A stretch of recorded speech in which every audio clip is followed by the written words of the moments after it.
Today, I would like to talk on assertiveness, which is a part of life skills for corporate. Assertiveness is the quality of being self assured and confident without being aggressive. In the field of psychology and psychotherapy, it is a skill that can be learned and a mode of communication. Darlin's Medical Dictionary defines assertiveness as a form of behavior characterized by a confident declaration or affirmation of a statement without need of proof. This affirms the person's rights or point of view without either aggressively threatening the rights of another, assuming position of dominance, or submissively permitting another to ignore or deny one's rights or point of view. It is considered a critical life skill and recommended for children to develop. Why not currently taught in schools? Assertiveness is a communication skill that can be taught, and the skills of assertive communication effectively learned. Assertiveness is a method of critical thinking where an individual speaks up in defense of their views or in light of erroneous information. Assertive people are able to be outspoken and analyze information and point out areas of information lacking substance, details, or evidence. Assertiveness supports creative thinking and effective communication. The level of assertiveness demonstrated in any human community is factor of social and cultural practices at time of inquiry.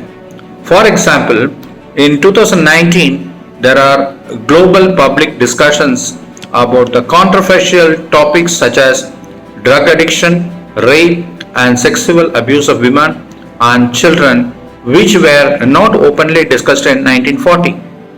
Within families, children are always encouraged to develop assertiveness skills and must usually accept and obey rulings by their parents. Today, however, outspoken children can legally input to decisions about their lives from age 16. During the second half of 20th century, assertiveness was increasingly singled out as a behavioral skill taught by many personal development experts, behavior therapists, and cognitive behavior therapists. Assertiveness is often linked to self-esteem. The term and concept was popularized to the general public by books such as Your Perfect Right, A Guide to Assertive Behavior by Robert E. Alberti and Michael L. Emmons. And When I Say No, I Feel Guilty, How to Cope with Using the Skills of Systematic Assertiveness Therapy by Manuel J. Smith. Training. Joseph Wolf originally explored the use of assertiveness as a means of reciprocal inhibition of anxiety in his book on treating neurosis, and it has since been commonly employed as an intervention in behavior therapy. Assertiveness training, that is shortly called AT, was introduced by Andrew Salter and popularized by Joseph Wolf. Wolf's belief was that a person could not be both assertive and anxious at the same time, and thus being assertive would inhibit anxiety. The goals of assertiveness training include increased awareness of personal rights, differentiate between non-assertiveness and assertiveness, differentiation between passive aggressiveness and aggressiveness, learning both verbal and non-verbal assertiveness skills. As a communication style and strategy, assertiveness is thus distinguished from both aggression and passivity. How people deal with personal boundaries, their own and those of other people, helps to distinguish between these three concepts. Passive communicators do not defend their own personal boundaries and thus allow aggressive people to abuse or manipulate them through fear. Passive communicators are also typically not likely to risk trying to influence anyone else. Aggressive people do not respect the personal boundaries of others and thus are liable to harm others while trying to influence them. A person communicates assertively by overcoming fear of speaking his or her mind or trying to influence others, but doing so in a way that respects the personal boundaries of others. Assertive people are also willing to defend themselves against aggressive people. Then comes the communication. Assertive communication involves respect for the boundaries of oneself and others. It also pursues an interest in the fulfillment of needs and wants through cooperation. According to the textbook Cognitive Behavior Therapy, assertive communication of personal opinions and needs and boundaries has been conceptualized as the behavioral middle ground lying between ineffective, passive, and aggressive responses. Such communication emphasizes expressing feelings forthrightly but in a way that will not spiral into aggression. If others' action threaten one's boundaries, one communicates this to prevent escalation. In contrast, aggressive communication judges, threatens, lies, breaks confidences, stonewalls, and violates others' boundaries. At the opposite end of the dialectic is passive communication. Victims may passively permit others to violate their boundaries. At a later time, they may come back and attack with a sense of impunity or righteous indignation. Assertive communication attempts to transcend these extremes by appealing to the shared interest of all parties. It focuses on the issue, not the person. Aggressive and or passive communication, on the other hand, may mark a relationship's end and reduce self-respect. Then comes the characteristics. Assertive people tend to have the following characteristics. They feel free to express their feelings, thoughts, and desires. They are also able to initiate and maintain comfortable relationship with other people. They know their rights. They have control over their anger. This does not mean that they repress this feeling. It means that they control anger and talk about it in a reasoning manner.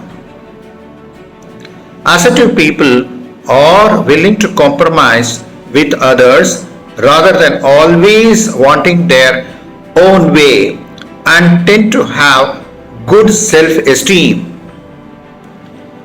Assertive people enter friendships with an I count my needs, I count your needs position.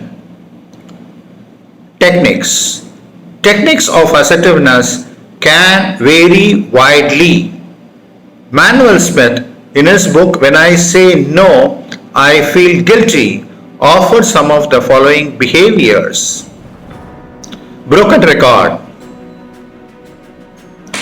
The broken record technique consists of simply repeating your requests of your refusals. Time you are met with resistance. The term comes from vinyl records, the surface of which, when scratched, would lead the needle of a record player to loop over the same few seconds of the recording indefinitely. As with a broken record, the key to this approach is repetition, where your partner will not take no for an answer. A disadvantage with this technique is that when resistance continues, your request may lose power every time you have to repeat them. If the requests are repeated too often, it can backfire on the authority of your words. In these cases, it is necessary to have some sanctions on hand. Fogging. Fogging consists of finding some limited truths to agree within what an antagonist is saying. More specifically, one can agree with a part or agree in principle. Negative inquiry. Negative inquiry consists of requesting further, more specific criticism. Negative assertion. Negative assertion is agreement with the criticism without letting up demand. I statements. I statements can be used to voice one's feelings and wishes from a personal position without expressing a judgment about the other person or blaming one's feeling on them. Applications. Several research studies have identified assertiveness training as a useful tool in the prevention of alcohol use disorders. Psychological skills in general, including assertiveness and social skills, have been posed as intervention for variety of disorders with some empirical support. In connection with gender theory, Tenon argues that men and women would both benefit from learning to use the other style. So, women would benefit from assertiveness training just as men benefit from sensitivity training. Criticism. Assertiveness may be practiced in an unbalanced way, especially by those new to the process. One problem with the concept of assertiveness is that it is both complex and situation specific. Behaviors that are assertive in one circumstance may not be so in another. More particularly, while unassertiveness codes one set of problems, over assertiveness creates another. Assertiveness manuals recognize that many people, when trying out assertive behavior for the first time, find that they go too far and become aggressive. In the late 70s and early 80s, in the heyday of assertiveness training, some so-called assertiveness training techniques were distorted and people were told to do some pretty obnoxious things in the name of assertiveness, like blankly repeating some request over and over until you got your way. Diverged from respect for the rights of others, so-called assertiveness techniques could be psychological tools that might be readily abused. The line between repeatedly demanding with sanctions, broken record, versus coercive nagging, emotional blackmail, or bullying could be a fine one, and the caricature of assertiveness training as training in how to get your own way or how to become as aggressive as the next person was perpetuated. Hope you deeply grasp about the assertiveness of anybody and what is the effect of this and how you can implement this. These sort of assertiveness and aggressiveness are required to be understood in everybody's life. If you like this video, please like it, comment it, and share with your friends and subscribe the channel. Thank you.